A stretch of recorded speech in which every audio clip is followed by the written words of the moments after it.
Hey everybody, it's your boy Jack here, and today in this video, I'm going to be recapping the Comic Boxer subscription box for April 2019. And to be honest, I'm really excited to do this. The box itself is amazing. I really like the comics. I like the different array of comics and everything around that. So yeah, besides that though, if you haven't checked out the unboxing video that came out probably last week or earlier in this week, you may want to check out the subscriptions and stuff, or check out the link down below in the description, where I showed you my initial reactions. Besides that though, before we get started, before we get started, if you haven't checked out the unboxing video for the Comic Boxer subscription box for April 2019, feel free to check it out if you want to know my genuine reactions to each and every comic in this month's box, because I'll spill the tea there. Besides that though, in this video I'm going to be reading the recap card here that you get in every Comic Boxer subscription box. And I'm going to be looking at all the comics that were in this month's box. I'll be giving you my final thoughts and everything about this month's box. And yeah, that's basically what I'm going to be doing in this video. So the first comic we have here is this comic here. Boom. It is the War of the Realms issue number 1. It is done by Jason Aaron and Russell Donter. Let me pull up the comic on screen while I read the description of the comic itself. So the description reads: Asgard, Alfheim, Heaven, Jotunheim, Muspelheim, Niflheim, Nidavellir, Svartalfheim, Vanaheim. All 10 of the realms have fallen to Malekith, except one, Midgard. Home to Thor's beloved humans, home of heroes and gods alike. Now at last it burns, and Thor won't even be there to see it. All hell breaks loose in New York City as Malekith and his allies begin their invasion. And the greatest heroes of the Marvel Cinematic Universe, or the greatest heroes of the Marvel Universe, watch as their Earth falls. So yeah, that's the review for this comic, and oh my goodness, the amount of words that I've struggled on when reading this was hilarious. So yeah, for those of you who don't know, I normally reread the description card, so I try not to mess up as much, but like, pronouncing all of these realms was literally freaking hilarious. I'm like, how do I pronounce this? I don't speak Nordic language that well. I'm not familiar with the 10 realms that have been like monitored by Thor and stuff. Like, I don't know. I literally was reading this and I'm like, what the heck? But that's over with. Besides that though, the War of the Realms actually looks pretty interesting. Obviously you got Malekith right in the middle here, and I believe there is a Marvel Legends figure of him, don't quote me, and stuff, which sort of makes sense too, but obviously Malekith was in the Marvel Cinematic Universe, The Dark World. One of the best movies, one of the best Thor movies, the one I rewatched the least. Whatever. But yeah, this looks really interesting because like it has that medievalist theme to it, and like the War of the Realms and everything. So I'm hoping that there's a bit of Thor history behind this comic and everything. And yeah, I like the whole team up too. Besides that though, this is definitely like your big comic event and everything. I know I think there's like 2 or 3 tie-ins in separate storylines to this comic. But yeah, to be honest, so I don't normally read a lot of bigger comic events like this. And yeah, like the main reason I don't is just because it gets confusing and so expensive. And like most of the time too, they're not the most well thought out. But besides that though, we got the next comic here, comic number 2. We got the Magnificent Miss Marvel issue number 1. It is done by Saladin Ahmed and Minikyu Jung. And it's obviously published by Marvel Comics. Let me pull up the comic on screen while I read the description. So the description reads, Miss Marvel is back. All new ongoing series from Eisner Award-winning writer Saladin Ahmed. But it's not business as usual in Jersey City. Aliens are wreaking havoc in Kamala's corner of the world, and they seemed weirdly interested in Miss Marvel and her family.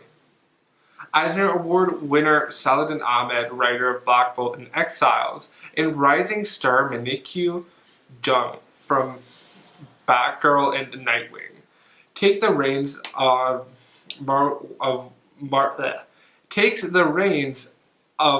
one of Marvel's most beloved new characters. You don't want to miss this new start of a new era.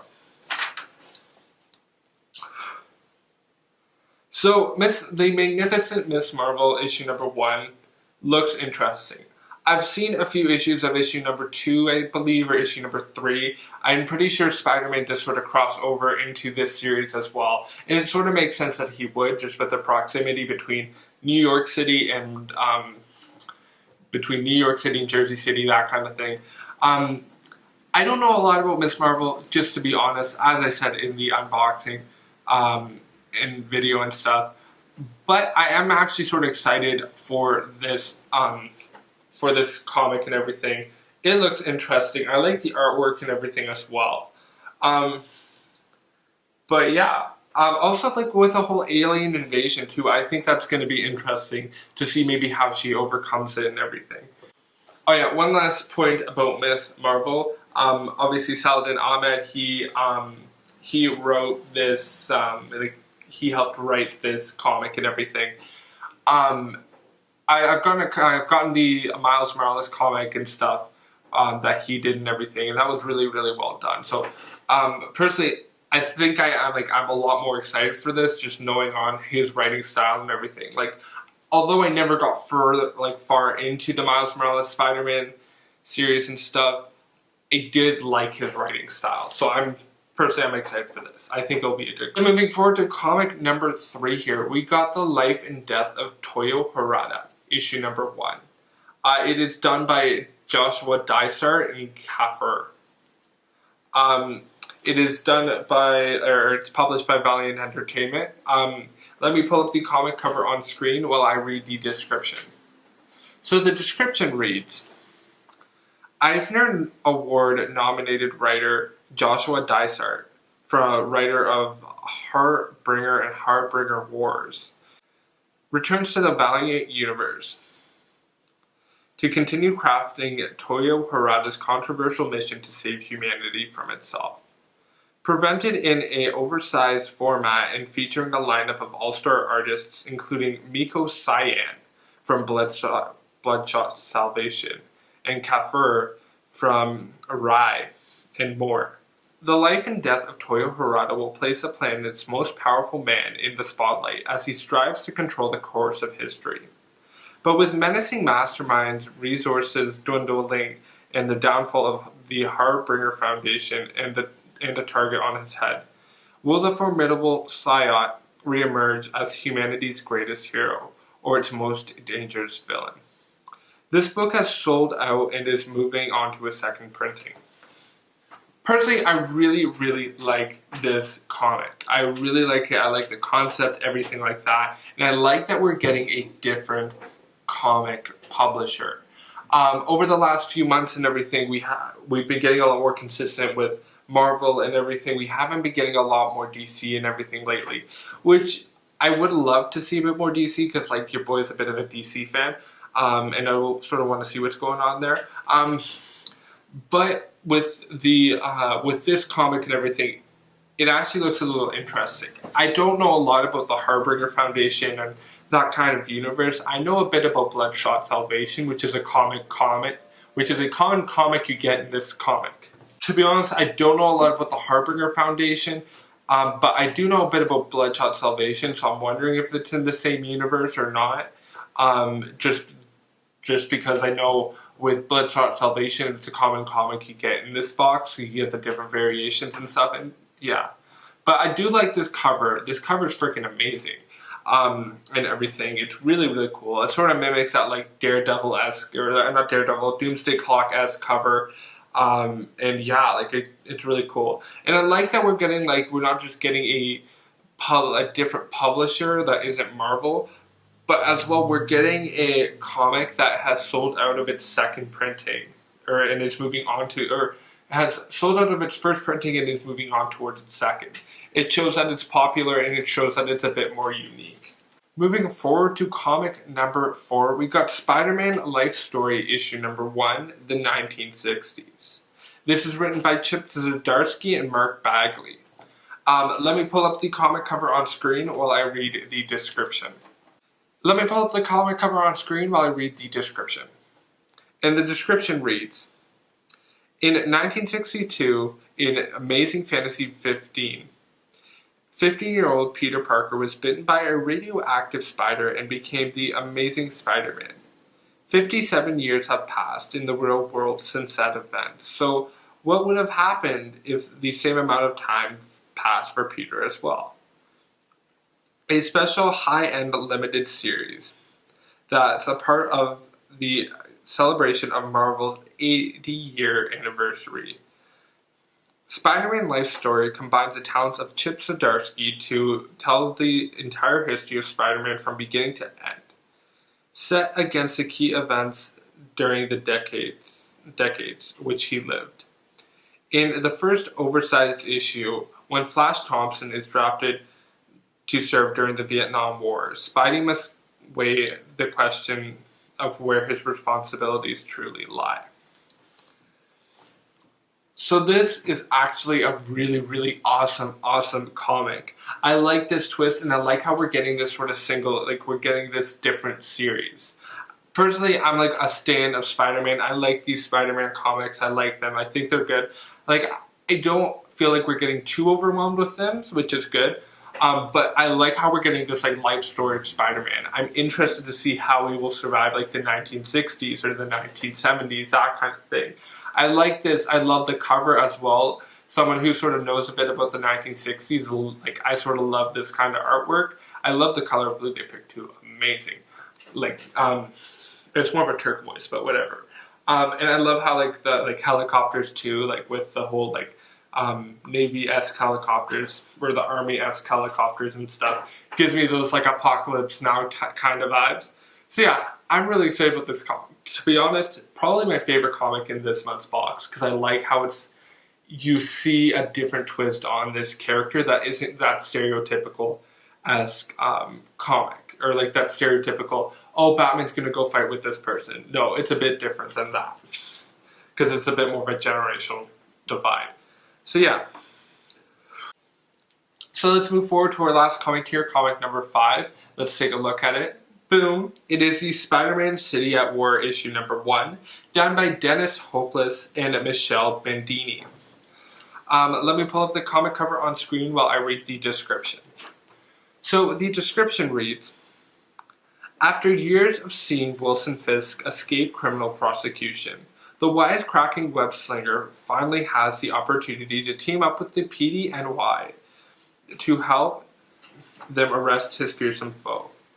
But when the kingpin of crime is removed from the mean streets of the Big Apple, how will the mysterious Mr. Negative ascend to power, bring Peter Parker's civilian world and this Spider-Man superhuman world crashing together? Plus, there's an all-new story, moments never seen in the game, and bonus behind-the-scenes content. Personally, for me, I have to admit, although Dennis Hopeless is reading this comic, like, this comic isn't hopeless. That's just my personal opinion. I really like how we're incorporating this whole, like, Spider-Verse, all that kind of stuff, or, like, the whole Gamer-verse into this, and I like that. I think it's interesting. For me, who, like, doesn't play PS4 or anything like that, and doesn't really want to spend, like, money on the PS4 stuff, I'm liking this. I think it's awesome. I think it's interesting as well, and having a different twist on the Spider-Man character. So yeah, I'm interested in this, but I feel like maybe it's a bit of a cash grab. So sometimes the cash grabs work out, sometimes they don't. I'm not sure. I got to read the issue to see how it turns out. But yeah, besides that, though, before I go, I sort of want to bring up this issue that I brought up in last month's recap video and everything, just with the actual bags themselves. So, for those of you who know, for those of you who don't know, in the comic box or subscription box, you get all the comics bagged and boarded. But a recent issue I've sort of found with last month's box continuing into this month's box as well is that the tops of the actual cardboard themselves are actually sharper than they actually look. And what's ended up happening is that the top of the actual like plastic bags have sort of gotten cut. And I don't know if this is just an issue of them needing to sort of cut down the actual cardboard themselves or somehow finding a way to make it less sharp, because it sort of does damage the comics in a way, and sort of being a bit of a collector, it sort of screws it up a bit. But for those of you who don't really know what I mean, the tops here, I'll show you this one. So the tops here, normally the top is sort of sealed, like the top here, but the top here is a bit ripped. So what I could be able to do is, with this being taped at the back, I could be able to stick my finger or even stick my knife, as just an example, stick the knife into there, and it shouldn't really be able to do that because the bag should be surrounding it, but it just because the cardboard is a bit sharp. But yeah, that's just my last little thing that I'm going to touch on again, because that's the thing that, for me, being a comic nerd, or a comic nerd / collector, I wouldn't mind having these comics actually fully sealed. But that's just a minor little tidbit. But yeah, besides that though, my final thoughts about this month's box. I do like the array of comics. I think they're really good. I'm sort of having an idea in mind of what comics I want to follow, which ones I don't, that kind of thing, because it's just me as a reader. But yeah, the only other thing I sort of want to say is that the one thing we haven't been getting lately is really good exclusives or variant comics. One thing I wish we could see in this box is a good variant or exclusive comic that's a high-selling one. That's something that's sort of typical with this box, and over the last few boxes, we haven't really been able to see that. For me personally, I really would want to see that, because for me, one of the reasons why I like getting this box is because I like being a collector of comics and everything, and I wish we could be able to get to we would be able to get to see higher value comics and not just really good reads and really good hype beasts and everything. I want to see those variants and exclusives in the next few months boxes, because I just feel like, what's really the point of getting the box if it's not going to have those variants or exclusives? But yeah, those are my final thoughts about this month's subscription box. I have to admit though, it's pretty good. I like it. I just wish there was at least one variant or exclusive comic there. But yeah, besides that though, thank you so much for watching. My name is Jack. You guys have a good night. But besides that though, my name is Jack. Thank you so much for watching this video and getting this far. Feel free, if you want, to continue the conversation down below and let me know your final thoughts about these comics. And if you've read any of them, let me know your thoughts down below. Besides that though, feel free to like, comment, share, and subscribe. Hit post notifications if that is something that you are into. And yeah, thank you so much for watching. Feel free to check out the end screen and the description down below, where I will tell you, I will show you the favorite comic of the week, and also tell you down below why this is my favorite comic of the week as well. But yeah, thank you so much for watching. Bye! Have a good night!